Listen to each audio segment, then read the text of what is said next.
introduce the cloud and how we can change and move forward. I'm the VP of Technology at Redbox, formerly at GoGo, and before that Netflix. And before the Bay, I was here in Chicago and a bunch of startups in the city, so I've got a bit of a history here. Redbox, yeah, we're still around, guys. 42,000 kiosks around America, and every kiosk has a lot of disks, so do the math. It's still there. In addition to DVDs, on-demand streaming. So we're building out a streaming platform. We're on various TV platforms right now. Try us out. We're pretty proud of what we're building. And it's all being done here in Chicago. We are in the cloud. Our legacy systems are mostly in the data center, but we're in the middle of a digital transformation project.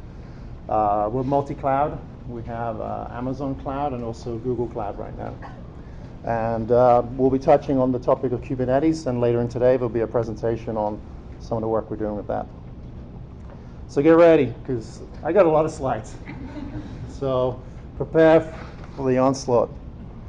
So scaling is hard. Scaling a business is hard. Scaling a team is hard. How many of you guys have worked for a startup? Okay. You know there's typically a difference between a startup and a large corporation. But I've worked for a large corporation that behaved like a startup. So we don't necessarily have to become a large corporation. And some of the smaller corporations I've worked for behave like they're the biggest corporation on the planet, because they have the same rules and processes as some of the larger corporations, but they only have a few hundred people. But we know how it goes. 1 or 2 people, it's easy. You hit 8. With 8 people, you got 36 lines of communication. You hit 50 people, hit 100 people. Scaling gets more and more difficult. The word process keeps coming up. You often, as a startup, my experience is we bring in great people, but some of these people have only ever worked in a large corporation. All they can think about is, hey, you know, we used to use this process, and it worked for that company, but it doesn't necessarily mean it's going to work for you. But as you grow a business or grow your technology, things are good, but things are changing, right? And this is only, I think, 24, and I think 24 is like 300 lines of communication. So imagine what a company gets like when you're in the hundreds. So maybe sometime later, you start hitting some issues. Maybe quality is going down. Maybe dates are being missed. Costs are increasing. You're losing some of the original people who helped build it in the first place, can't take it anymore. They leave. And you've got the famous thing, someone should do something. Somebody. Well, guess what? You can be that somebody. So anyway, you're in a situation where you have all these presentations, and we stand up here, tell you about microservice and how beautiful it is and how easy it is. And we all go into it with the good intentions, but we end up with something like this. A big ball of spaghetti.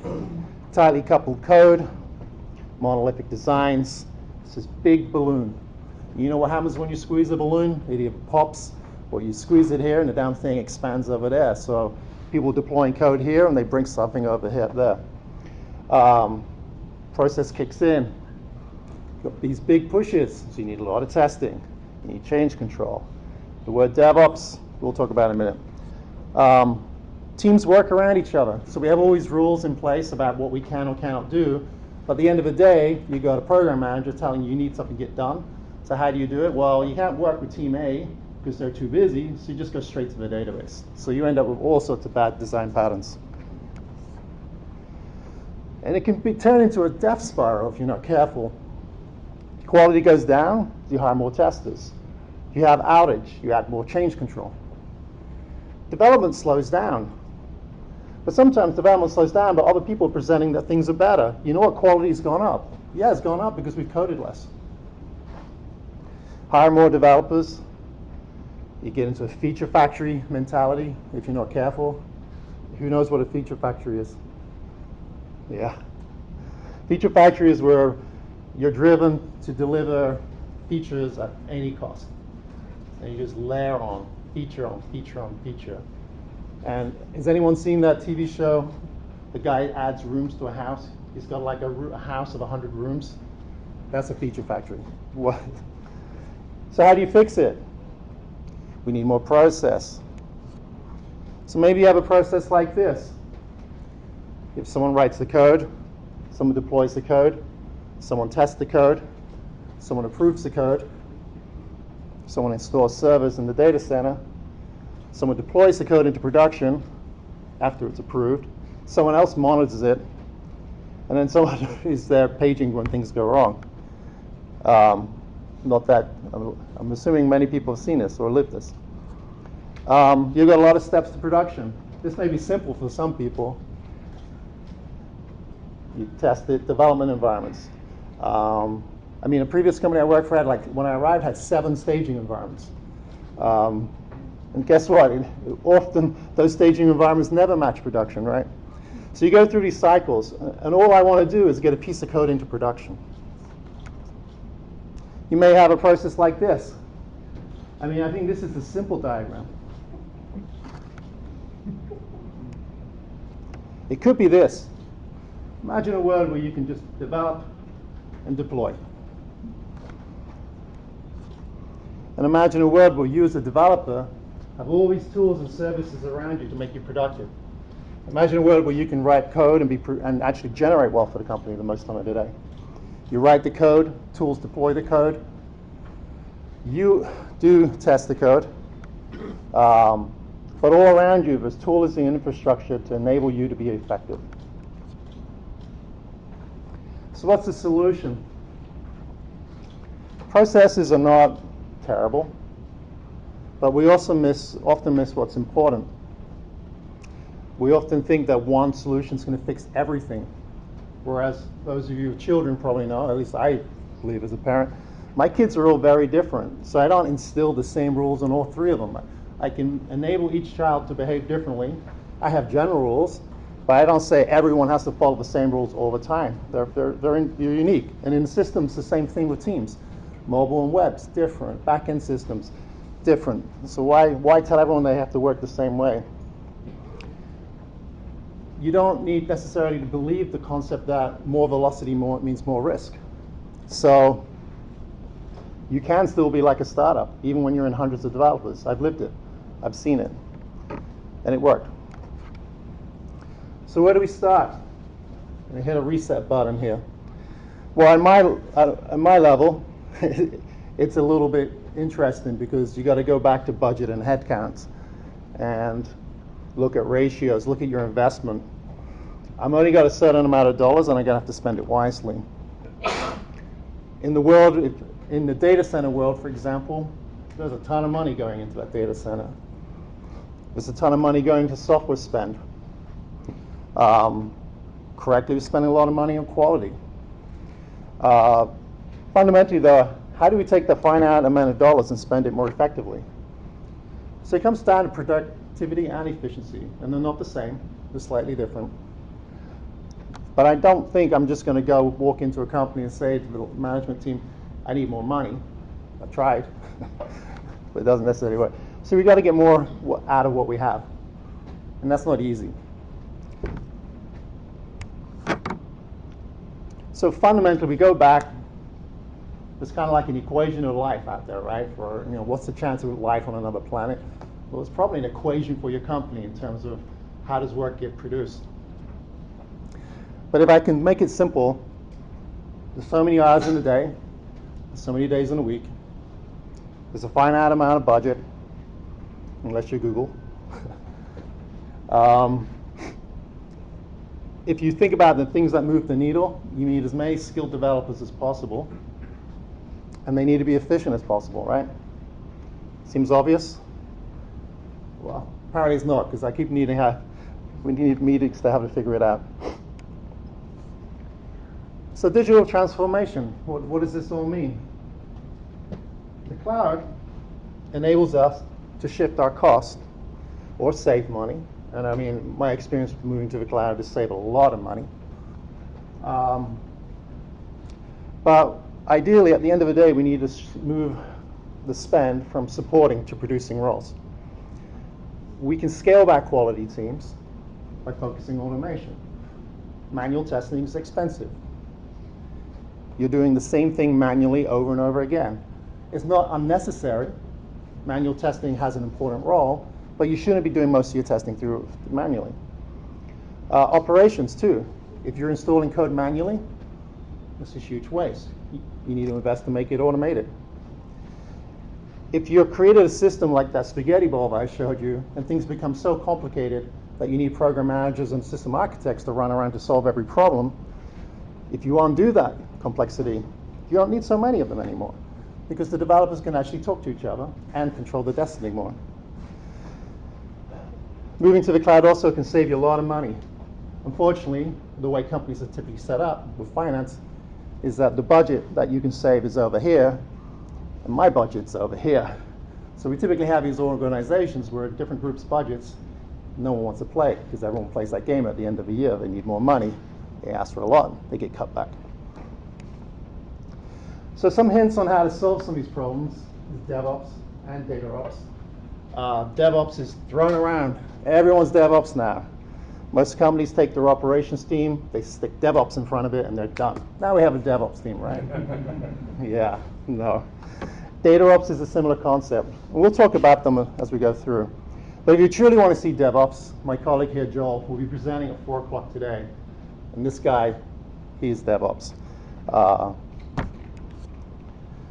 For us, DevOps means many things, but how many of you guys can click a button and deploy?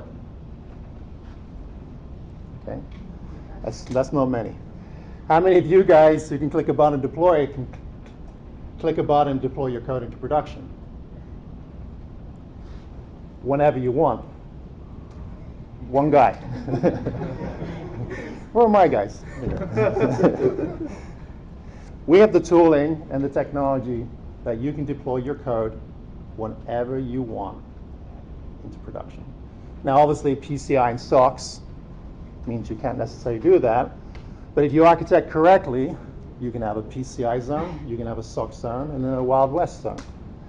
But how many of you guys have a data center that's 100% PCI?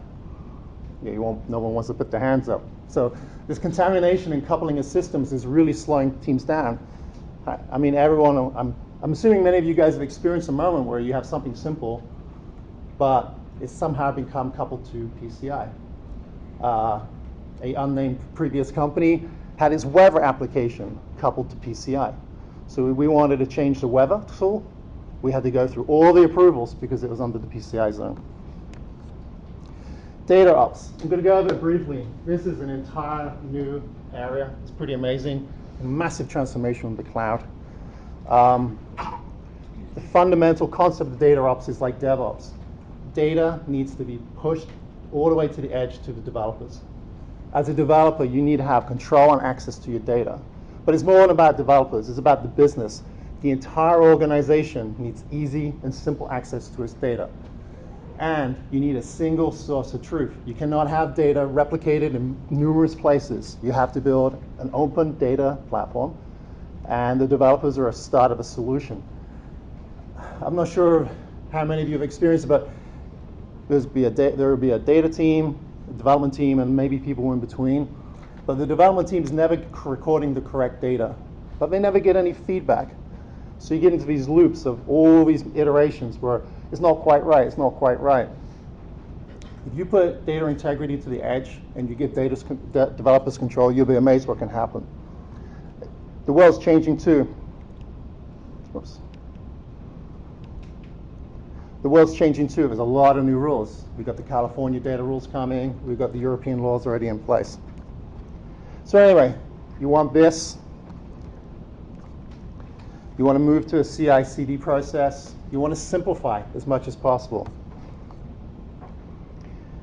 And here's walking the talk. So it's very easy for anyone, myself included, to come up here and preach this stuff, right?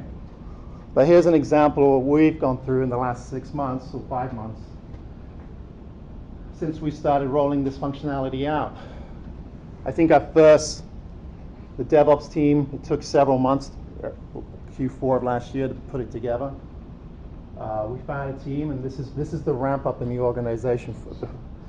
And this is the second organization that I've seen this happen. But you can see that the amount of deployments to production through the automated means It's almost doubling or tripling on a monthly basis. Now, we haven't tripled staff, right? But the tooling is enabling people. And there's a learning curve that people are going through. But in addition, when I go back to Jira and I collect the data of all the tickets coming into the system and all the tickets being closed, I'm even seeing a massive acceleration there as well. So it works. And how do we do this? Well, we did a lot of things we're going to be talking about. We're still ramping up, but the things we've achieved so far is DevOps has fully automated deployments. A developer can pipeline his or her code, click a button, and it's deployed. The average age of bugs have gone down quite substantially. The number of bugs has gone down. Our customer satisfaction ratings have gone up dramatically. We've gone from cycles that were monthly or even longer to weekly. Our mobile app, for example, is deployed on a weekly basis on mobile apps. Everything that's going to the cloud, that is allowed to, without PCI or SOX rules, is being done without a change control. So we don't have to wait for Tuesday meetings, which seems to be the thing here in the Midwest. I'm not sure why it's always a Tuesday. I think it's from Motorola. They sent their disciples out everywhere when they failed. No offense. I was Motorola, so I lived it. And it was a great company when I was there. So our first production stuff's been up since Q1. And we're still forming our data ops team. And you saw the chart, but even data ops is now, as we pipeline data, that too is slowly increasing. And I expect, I'm looking forward to when we hit like 1,000 deploys in a week or a month. I'll start simple. So how the hell do we do all this? Culture change, right? New technologies means new approaches.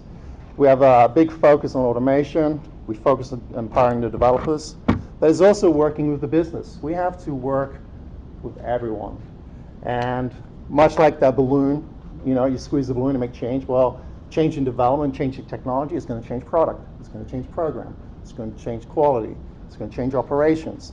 It's really going to fundamentally change the business. So you have to start thinking about that, because you can't just change one part of an organization and assume everything's going to work. So I'm just going to go a few of these. Exec support. I showed up at Redbox just over a year ago. Trust me, guys, I know what I'm doing. You think that worked? I mean, I had some credit, but saying that we could dramatically cut back program and quality, they didn't sound so good. So you got to build up trust. You got to start small. Examples. There's a lot of great material out there. Transparent with employees about changes. You have to invest in explaining what you're doing and why you're doing it to the business and to your employees. Really focus on phases and goals versus perfect plans. We were told, I need a 3-year plan, this massive project plan. I can give you a 3-year vision. I can give you a 3-month plan. I can give you a 6-month set of goals and a 1-year hope, but I can't give you a 3-month plan. So you need to set expectations. Cloud tooling, DevOps, I talked about this several times. It's not a data center. You really need new types of skills. And yeah, we've been able to find great skills within the organization, but it really helps to bring a few people in as well who's lived it before. Your teams need to be very focused on being a service. An analogy is like an IT team. Some companies have IT teams that are very service-oriented. You need something, they help you. Others are very ticket-oriented. You can't have anything without an approval on a ticket. Which one's really helping the business, right? Same here, DevOps, Data Ops, all these groups are very much focused and realize their mission in life is to focus on making things as efficient as possible for developers and the business. Unified approaches, we can't have multiple ways of doing it. We see these demos, people can log into the cloud console. Oh, you just click a button and everyone's Wild West. No, you do not deploy to the cloud using those technologies. It looks simple in the presentation, and it's very easy for an individual. You try scaling a business around that. Pay to play, I use that one. There's a lot of perks with the new technology, but there's some costs too. So you got to make teams realize, like, hey, I'm going to give you this amazing tooling, but you kind of have to stay within the sandbox. You can't go off and do crazy stuff. We're going to give you a way to do logging. You're not going to build your own logging technology. Use the logging technology we provide you. Cloud native, again, it is not a data center. And I'm not sure why, but everywhere I tend to go, people I talk to, is like, they just think it's another data center. It's not. You need to consider the cloud native. You need to really think about the cost of lift and shift. It may seem appealing and simple, but if you're going to lift and shift your code, then you're just taking your problem from a data center and you just put it in the cloud. If I had to give you an analogy in life, imagine you got a desk, or it's a really messy desk, and you've been at that desk for 6 years, and I just give you a new desk. It's one of those that goes up and down. It's got the beautiful screen. You could take all the junk off your old desk and just throw it on the new desk, right? You haven't really much of a benefit there. But if you go back to your old desk and you pick up that stapler that you haven't used in 5 years, you could say, maybe I don't need this anymore. You could throw it away, right? Or how many of you guys have a phone on your desk? No one, apparently. Yeah. How many of you have actually used that phone? I mean, it just sits there blinking. I've got probably 2 years of messages. I don't even know what it's used for. So we all have these things in the data center. And if we lift and shift, we take it with us. Don't do that. Lift and shift at the end. Pipeline everything, automate. Agile. Agile is really move quickly and easily. Productivity, efficiency, right? Tools, not processes. Find the things that are impediments to getting work done and remove it. I do love this one. 10 minutes a day. If you waste 10 minutes a day, that's a year. That's a week and a year. Just 10 minutes. I'm sure all of you guys don't have that problem, right? None of you sat in a 30-minute or 1-hour meeting any week, which didn't really help. But if you think about 30 minutes, that's 3 weeks. 1 hour a day is over a month in a year. So if you can remove these things, you can really get back a lot of time. Silos. Trust your developers, enable them. You can't just go and say, Harry, you're responsible. You got to build an infrastructure that can support Harry to do his job. So you can't just label something DevOps and say it's done. You really have to invest in the infrastructure, but developers can own their own data. They can own their quality. They can deploy. Data-driven. Data is critical. Focus on data over opinions. Don't get into a big debate for 20 minutes because you think the feature is stupid. Make it as easy as possible to deploy that feature. Let the data tell you if it's good or bad. If it's bad, remove it. Do not keep adding features. Let teams have control. One of the great wins I'm seeing is my development teams are increasingly owning data. They're working more with the data team. They're using the data now to go back and realize how their code is or isn't working. Before, they were so isolated from it, they didn't know. And a previous company, when I looked at the data, I went to the director and said, hey, you have 50,000 critical errors a day in your code. And his answer to me was like, it's not my problem. My team writes code. We don't monitor the system. So you realize these silos have created massive barriers from the guys actually generating the code to what's happening in production. And it's not just developers. I mean, I'm very developer-centric, but it's the entire business. Everything you change is going to affect the business. All right, how am I doing for time? So I'm done, right? Simple. I'm going to really go through some tech. So I got business buy-in, you got investment, but where do you start? Yeah, right? And then, for me, it's like I've already gone through this 3-4 times now, so I'm loving it. But imagine the first time you're faced with the cloud and you don't know, and someone's read something in Business Week, and it's like, hey, we got to be in the cloud. These are the same guys that for years said the data center is more effective, we'll never use the cloud for various reasons. Now people are being told, you're going to get fired if you're not in the cloud. So now be in the cloud. I'll do everything I told you to do. So you start off, you got to build these teams. QualOps, don't see it much, but I truly believe quality shouldn't be a silo or separate org. Quality, much like data and DevOps, quality should be very focused on developer productivity. And I see it as a service to the organization, and we're increasingly working on that at Redbox, and we've had some great success. I mean, even though we have a smaller quality team than we have We're teaching the development, coding, automation, and quality is going up. So I'm very impressed with what's happening. And security, the same thing. Security tends to be a very process-oriented thing with a bunch of checkboxes. And in my career, I've come across numerous instances where I'm presenting with this beautiful list of checkboxes, and then you peel away the wall and you find some very questionable things underneath. So yeah, that drywall is great, but you don't want to know what's behind it, right? And SRE is another topic. I'm not going to go into this today, but SRE could be considered some of this or an overlap of this, but reliability engineering is pretty important too. So let's jump into cloud native. New approaches, new ways. Question everything. How many of you heard like, but we've always done it this way? Yeah? Yeah. No. Small changes versus large changes. So the cloud native is really focused on making lots of small changes, not big changes. So here's the tech side of things. I'm going to try and explain to you some of the technology developed out there in the industry from people who were the first people in the cloud and why they did it, and then how we can learn from these people and stand on the shoulders of giants, okay? So there's a monolithic app. This is 7 years ago. GSP, I believe, was invented by the devil. How do you couple your code? Oh, you put the UI in it. Brilliant. You got a problem with this situation, you can't scale. Or you're a new startup. Number of startups I've talked to, oh, I've got this great Ruby on Rails app, but now I've got 1 million customers and it doesn't scale. What do I do?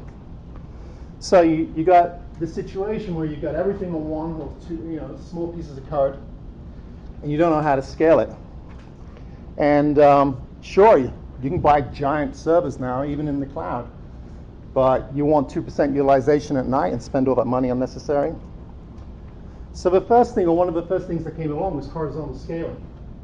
I was like, hey, you put a load balancer in front, you can split your code into smaller servers, and you can scale up and down during the day. A lot of people didn't design the code thinking about this. So then you have to, oh, our code doesn't do this. So then you go down the path of sticky sessions and all sorts of load balancer tricks, and you spend even more money in Palo Alto. But if you design your code, you can make it stateless, and you can start scaling. And then you have elasticity. You can add and remove servers, okay? Other technologies out there, Redis, for example, memory caching. Any user can hit any server. The state is more or less is handled out of the servers, and you can add and remove servers as you need. So during the busy part of the day, you could have 100 servers. At night, you could have 3 servers. You can save a lot of money. Plus, you're never going to run out of servers, and the things are pennies per hour. So you scale up and down. Quiet time, a few instances for resiliency. Busy time, you add servers. If you do this right, nobody has to work on this. Compare this to the data center. In the data center, you have to have this many servers all day long, because no one's going to give you extra servers at night, during the day in the data center. So imagine the cost difference already. You inherit a data center that has this many, whereas really you shouldn't be paying for that. And those things are expensive. Here's an example of something we put out about four months ago. Just to give you an example, we send out dynamic emails, millions of them at once. This peak traffic here, I think, is around 400,000. So I think, Joe, is this every 15 seconds? Yes. In 15 seconds, 400,000 requests. I think that might even break my data center. Auto scaling, we went up to, it says 36 for the line, but actually the peak is 40 nodes. So you send a gazillion emails at once. Within minutes, you're hit with 400,000 API calls. And 5,500 errors out of 25 million API calls. How expensive is this? It's not much. 40 servers times 2 cents an hour, that's 80 cents an hour. 26 million APIs. The cost of this one feature alone, in the new way compared to what it would cost in the data center is literally a couple of headcount. I mean, that's how different it is. And to give you an idea of what can happen, we use this open source tool called Formas, which was developed by several guys in the room while at GoGo, and now even more people in the company, different companies around Chicago as we spread around. Formas enables the developers, just through declaration of code, they just set, as part of the deployment cycle, like, hey, ramp up based on CPU. I think this one we're scaling up at 5 at a time. So we ramp up really fast and we ramp down slow. But no operations team involved, just a developer. And he can do this all by himself. Now, we made investment in DevOps to enable us to do this. But look at the freedom here. Developers are going to figure it out. They can do things that we could never do before. All right, so we're done, right? Microservices. Again, everyone steps up there. Microservices. It's going to fix everything. You got your code, and it's really monolithic or it's coupled together. You need to break it up. And this is where it gets interesting, because you need to break it up, but you need to start to think about the organization. So let's break our code up and imagine a world where each one of these areas has its own team. You have a team for payments. You have a team for products. You have a team for customer. Each team has its own rules, needs, but each team can deploy its code by itself. You need to untangle it. You cannot have, these teams have to really own it. The problem with the first iteration is, we've got this big-ass database, right? Everyone's sharing a database. And you know what? Team A is too busy. So Team B, they go around Team A, and they go straight to the database. Then Team A has time. They change the database. They break Team B. Don't let people talk to your database. So what do? Well, in the cloud, databases are cheap. Really cheap. In the data center, not so cheap. In the data center, you got to have DBAs. You got to pay really big licensing fees. I think the licensing fee of SQL Server, I've seen $1 million bills for databases. Let me put it that way. I've seen less. I know of a company where they spend less on the cloud than they only spent on databases in the past. That's how different it is. So anyway, you give the teams around databases, and you do not let other teams touch them. This is an example where you can decouple the org. By setting architecture, you can make the business more efficient. So it looks complex, right? I'm like, oh, it's all these theories. So let's take a quick look how Netflix did it. Because they were faced with a clean sheet. You know, Netflix, Google, Facebook, these guys were some of the first out there in the cloud, and they had scale that no one else, well, some of us have seen before. But they open source code, and they shared how they did it. So people talk about microservices. Like me, oh, it's simple. It's not simple, guys, because it's never this perfect flat earth where you just have this row of microservices. Services need to talk to services. So the first thing you hit as you go to the cloud is somehow all these different services need to find and talk to each other. What people typically do is throw up load balancers. Well, load balancers are expensive. So you end up with this nightmare of infrastructure. So one of the solutions, service discovery. You get rid of that. You have a system like Netflix that's Eureka, and there are other technologies out there. But if I need billing, I ask Eureka, give me a billing server. It gives me an IP address, I go to it. So that was a solution that they built. There's a lot of great technology out there that does that, but service discovery is important. And there's service discovery. You just took out a bunch of load balancers, saved a ton of money. Made scaling easier as well, and resiliency. Configuration management. How many of you guys have seen code, like people hard code values into their code? No one's going to admit to it, right? How many of you guys have different builds for staging to prod? Or prod and staging settings in the same code? How many of you guys literally stop a server in the data center, change the configuration, start it up to change like a database password, right? It really happens. If you only have 10 servers, you think that's 10, it doesn't matter. Well, some of these companies have 20,000 servers deployed at once, right? Try changing that. So again, they developed and open sourced it, and it's not just Netflix, but Spring Cloud Config does it. If you're a Netflix Achaeus, Apache Zookeeper, you take your configuration out of your code. So when your code starts up, the first thing it does is it discovers who it is. Am I staging? Give me staging configuration. Am I in production? Give me production configuration.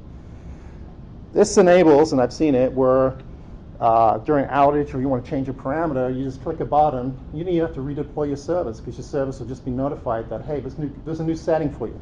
And they go pull the new setting.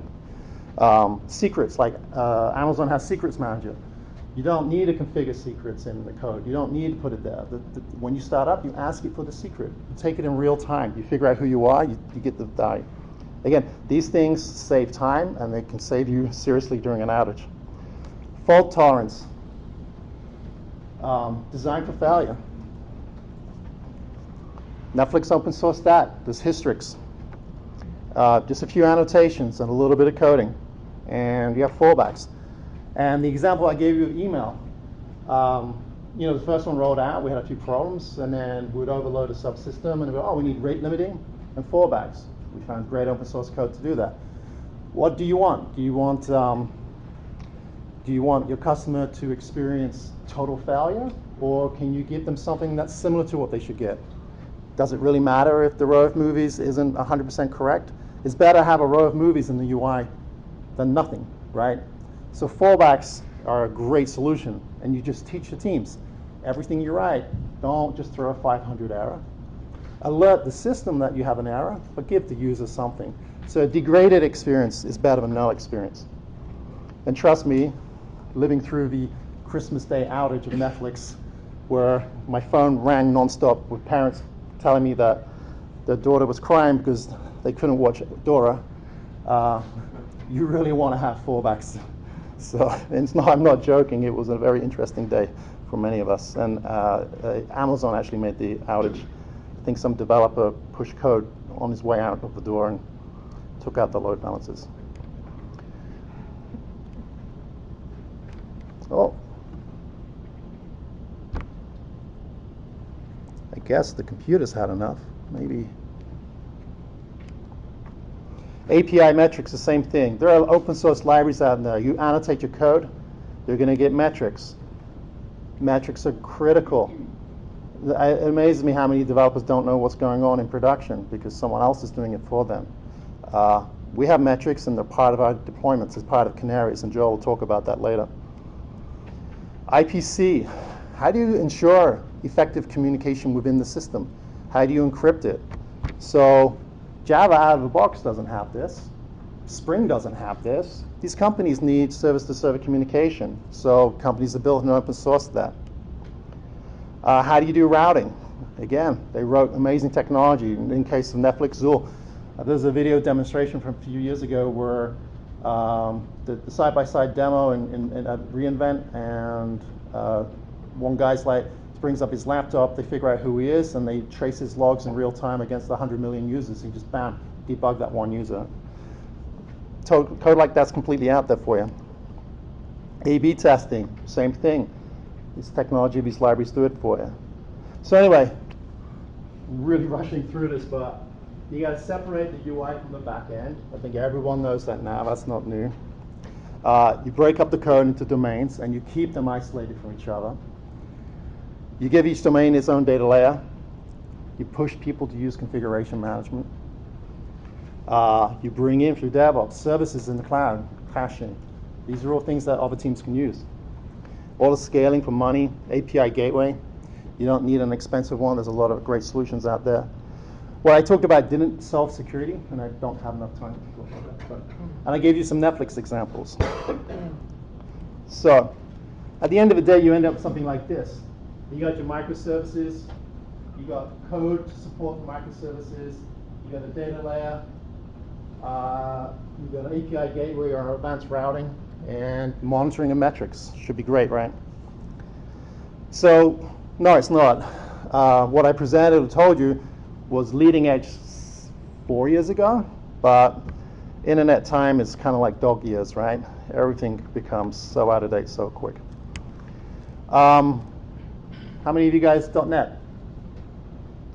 Well, How many of you are .NET but don't want to tell me? I'm like, all right. My organization is .NET. So when I got there, I'm like, oh, .NET. I just remember 2005, 6 when it first came out. I'm like, oh, this isn't going to go well. To my surprise, Microsoft has changed. Microsoft has really changed. Microsoft has changed more than you can believe. .NET Core is an amazing simplification and cleanup of .NET. So if you guys haven't seen .NET in a few years, you'd be amazed. It has a 3 to 8 capacity increase running on Linux than Windows.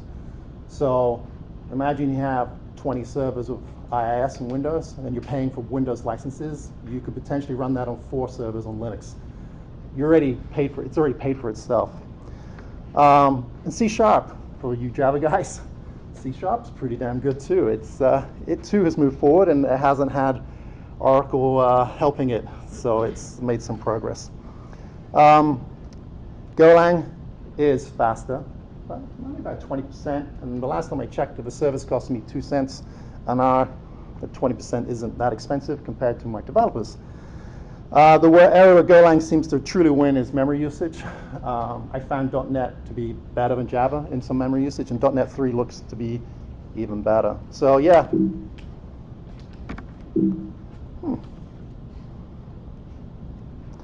So I too was kind of like, whoa, .NET's a little bit different. So again, it runs on Linux, and when you read Microsoft's documentation, they say run it on Linux. Run it in containers, and you're like, who published this Microsoft manual? You can develop on Mac. You can develop on Linux too. So limited licensing costs, open source. So anyway, for us, we're like, well, we're .NET. So I come in preaching Netflix way of doing things, and it isn't going to work. But anyway, I've embraced with the team that C# is pretty good. .NET Core, we're only using Linux. In the data center, no Windows. So that's a bit of a change, because the code in the data center is Windows, the cloud's Linux. So that's a bit of a change, right? But we're also supporting Java, Python, and Golang as needed. So there's more. So Netflix OSS, I sped through it. You can find a lot of great material online to understand why these things are done. But I used it before, and we used it successfully before, but we're not using it anymore.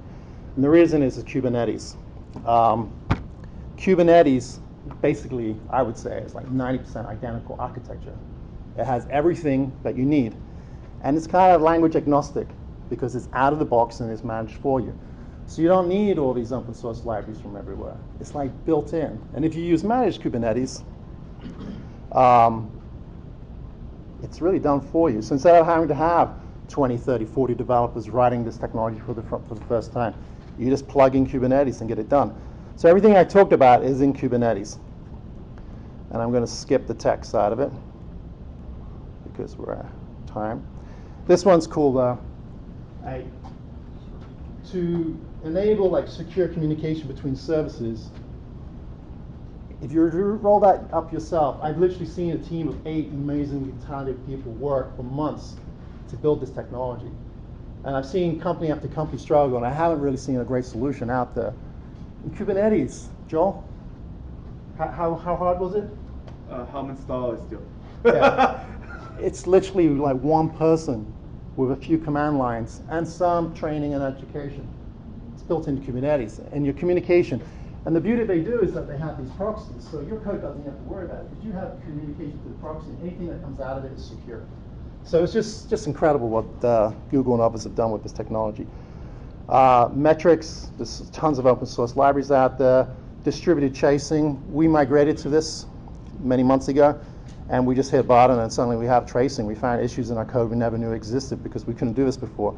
Because in other words, you've got to play App Dynamics or some $100,000, $200,000 license or something. You just click a button, it's free. Kubernetes too has an incredible ecosystem behind it as well. So there's an unbelievable amount of things. And I like this diagram. I guess this one seems a little bit better to me than the safe diagram. So Kubernetes is a solution that we're also using. Language agnostic, it's good.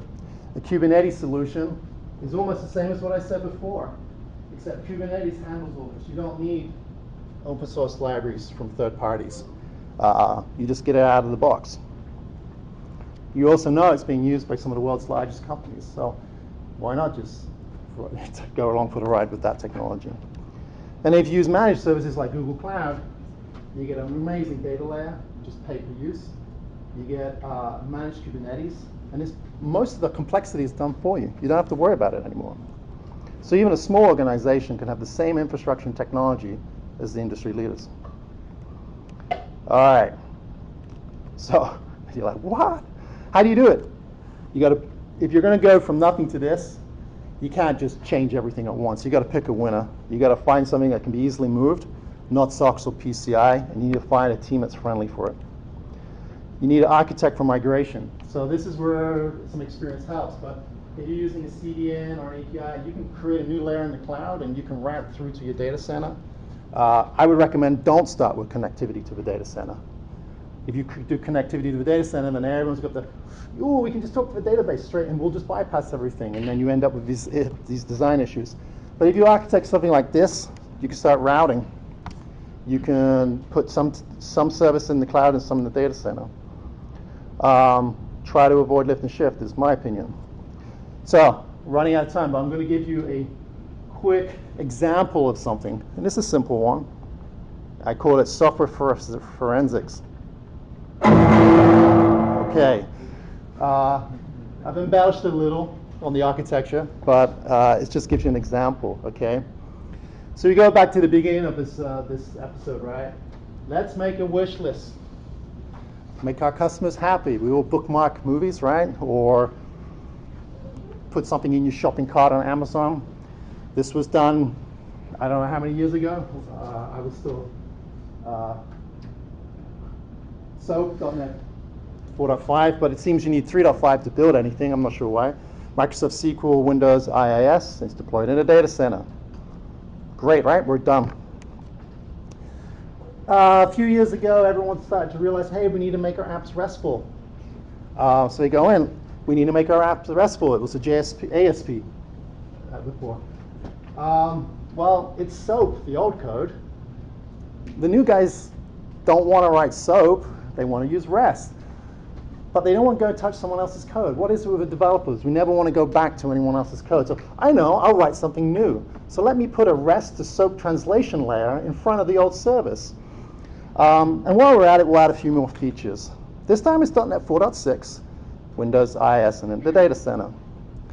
Several years later, people get more sophisticated with data and personalization, like, hey, we need a data solution. Great.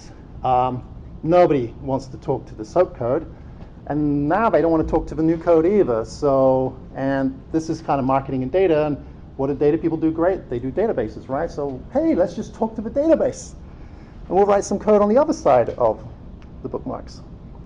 And then they got smart because the data team's like, you know, this cloud thing looks pretty good. Let's move some of it to the cloud as well. More features. So we're in Act 4 right now. They started to realize that, hey, we can give a different experience. We can tell people about things, new things are coming. Web has a bigger user experience, so we're going to give it difference. So rather than do that at the UI layer, which probably would have made sense, let's do it at the API layer. So they add another layer. So instead of going back to that code, well, this team writes code here for APIs for web, so they wrote their own code. And then mobile wanted to get on, and the team writing those APIs, they're like, we don't want to go back to the old. We'll write some new code. So we end up with something like this. We have our original service and its database. We have data group and all the people talk to the database directly and sending data all over the place. We have the REST service that was supposed to fix the SOAP. And then we have two new services and these are on different instances that do this. And then on top of that, this code and personalization. That seems like we're only going to go into cloud, but they had to get through change control process, firewall rules, and everything to get up there. So something as simple as a wish list over a period of 4 or 5 years ends up like this. And in those 4 or 5 years, privacy laws, big data, cloud, .NET Core, a lot of things have changed. Plus, today, we've been looking like, why would you do that, right? Well, we've all made decisions based on what we know at the time. Well, today, we can look back and say, well, maybe some of those things were wrong, but at the time, they're probably the right decision. I don't know.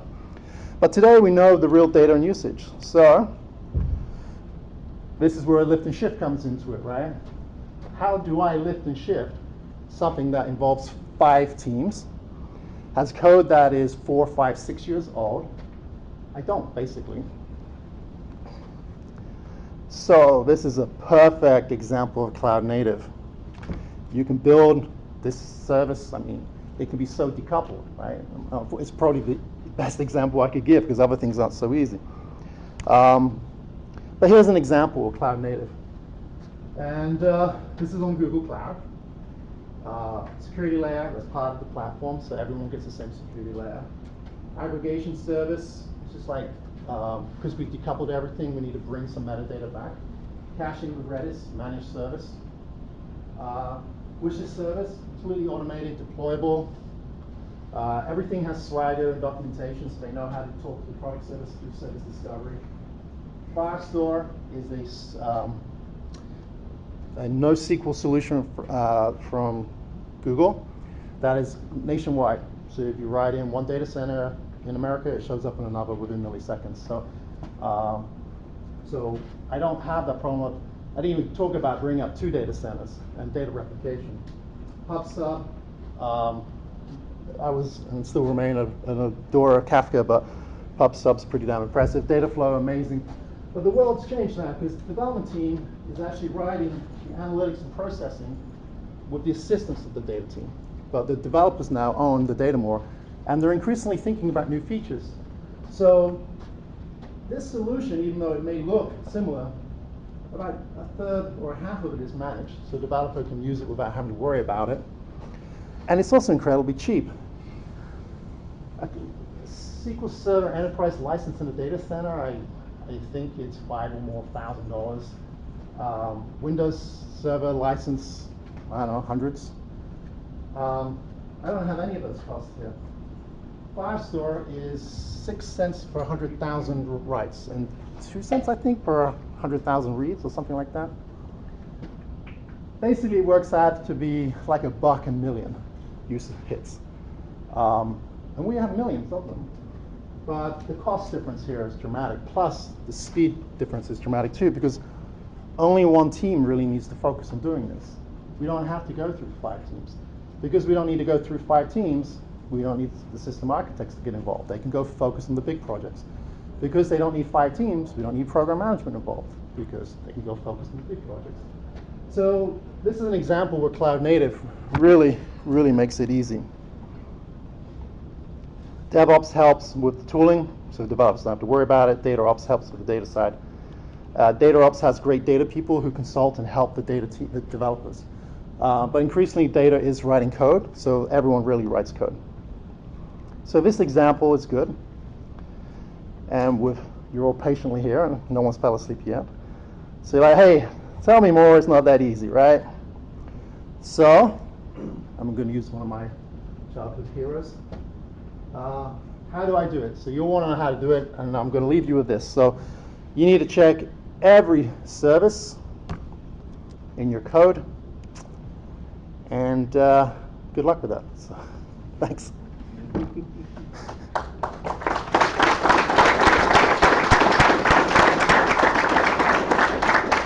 Joel here will be presenting like a hardcore deep dive into the Kubernetes technology and how we're leveraging it with far more amazing examples than I can talk to, A/B testing and things like that at 4 o'clock today in this room, right, Joel? Yep. And thank you for coming. I don't know if we have much time for questions. Someone was going to flash a torch, they haven't. So. 5 minutes.